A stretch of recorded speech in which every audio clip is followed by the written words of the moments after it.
Recently, various companies have released phones one after another, like the phones we tested before, such as Honor Verberation, OnePlus Ace 6T, and iQOO Neo 11. Now Redmi's Turbo 5 Max has also been released. What do you think of the $300 price? This time, we got the 16GB plus 1TB version. Mine is the genuine white color. Why didn't I choose the orange one? Cause I compared it with my iPhone 17 Pro Max. They are too similar, and it's a bit too flashy, so I chose a different color. Let's do a quick unboxing first. Remember to drop a like.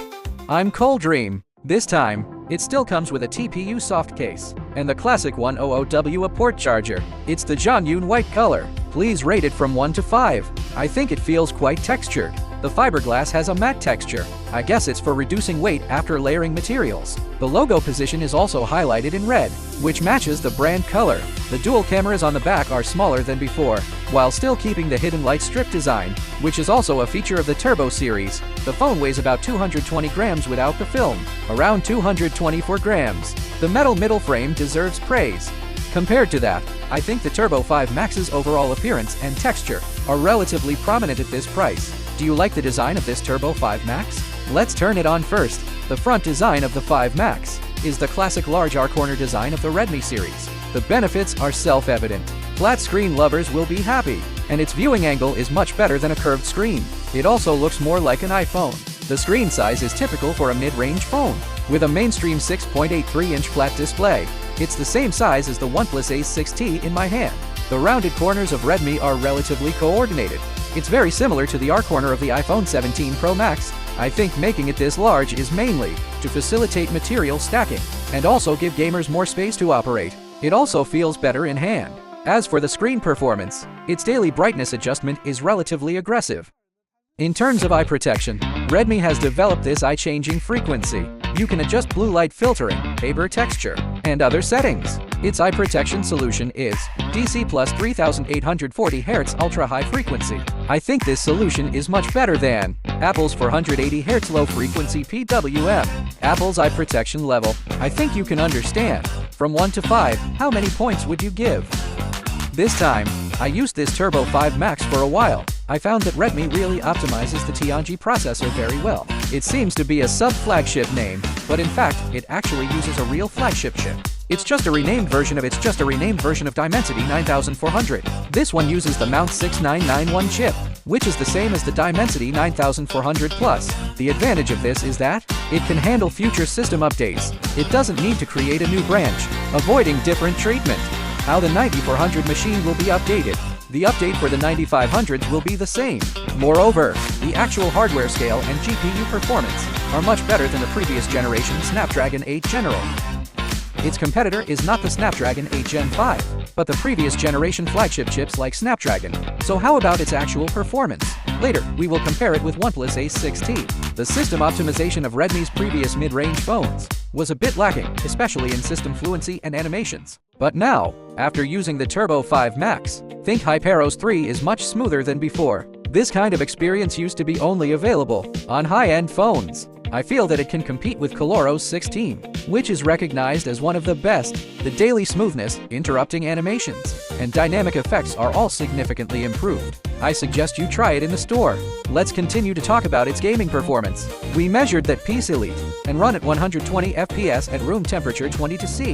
The Redmi Turbo 5 Max has an average frame rate of 118.6 FPS, a minimum of 91 FPS, and the frame rate difference is only 1.3 FPS. The temperature reached 37.4 degrees, although the temperature and average frame rate are slightly lower than the Ace 6T. Ace 6T's 35.8C. But the power consumption of the Turbo 5 Max is lower, while the Ace 6T needs 4.71 W. So in medium and low performance scenarios, the 9500s will be more energy efficient. For Genshin Impact at high resolution 60 FPS, after 15 minutes of gameplay, the Turbo 5 Max averages 118.6 FPS, with a frame rate difference of 12.4 FPS, 98% of frames above 45 FPS, and power consumption of 4.17 W. Let's take a look at the Snapdragon 8 performance. The average frame rate is 53.5 FPS. The frame rate difference is 34.2 FPS, and 88% of frames are above 45 FPS. The temperature is 2.5 C lower than, however, its power consumption is 4.7 W. So, in conclusion, Turbo 5 Max benefits from the chip's large cache and better energy efficiency. The upper limit of gaming performance will be higher. The temperature will also be higher than Snapdragon 895, but the average frame rate and temperature will be more stable. So what do you think about the performance? In terms of photography, I also briefly reviewed it. Except for Real Neo 8, the Redmi Turbo 5 Max, like most of its peers, adopts a dual camera setup with a main camera, which is better than the previous Li T600, with features like dual native ISO to improve dynamic range. The ultra-wide camera is the same as others, just a filler. We also used the OnePlus Ace 6T as a reference. In some food scenes, we can see that OnePlus tunes the Li T600 more maturely. I think Redmi focuses more on overall balance. It has a faint Leica-style color tuning. It can also leave more dynamic range details. The difference in imaging quality between the two is more about stylistic differences. Let's directly look at their sample photos.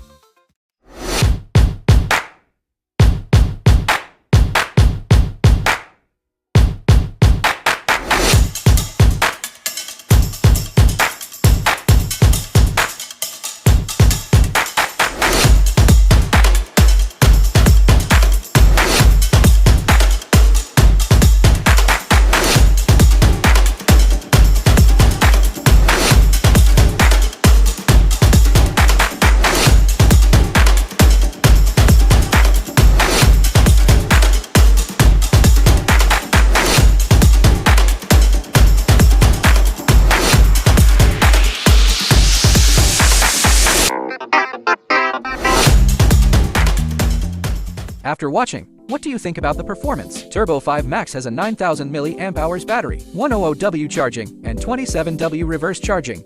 Compared to the Ace 6T's 8300 mAh and 100W charging, it has a bigger battery. Both support reverse charging. Reverse charging can work as an emergency power bank. 18W and 27W. Redmi claims its battery life is comparable to a 10,000 mAh device. Isn't that the Honor VRT? Once it's around this level, you don't need to worry much about battery size. From my use, I charge it once a day, and it lasts about 9 hours. This battery is even bigger than many tablets, so I care more about its charging speed. Turbo 5 Max supports 100W wired charging. I measured it takes about X minutes to fully charge, since the battery is quite large. What do you think of this charging speed? I've praised this for nearly a year, and now it supports PPS and third-party charging. This is really convenient. Like the Ace 6T and Mate 80 Pro Max, they support 55W PPS, which is already very good. Once the Redmi Turbo 5 Max comes out, it goes up to 100W PPS. This is great for going out. No need to worry about incompatible chargers. So what do you think of the Redmi Turbo's power system? In other aspects, Turbo 5 Max is also quite comprehensive. It has infrared, NFC, and a metal frame.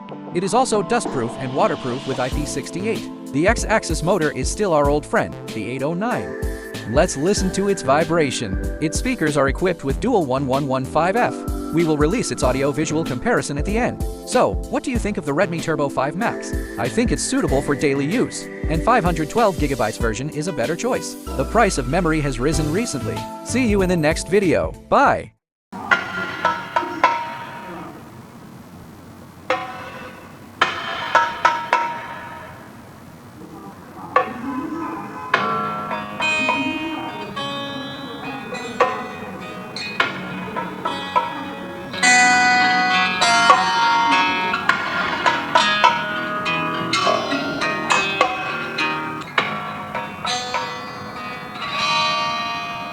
让我与你握别，再轻轻抽出我的手，直到思念从此生根华年。从此停顿，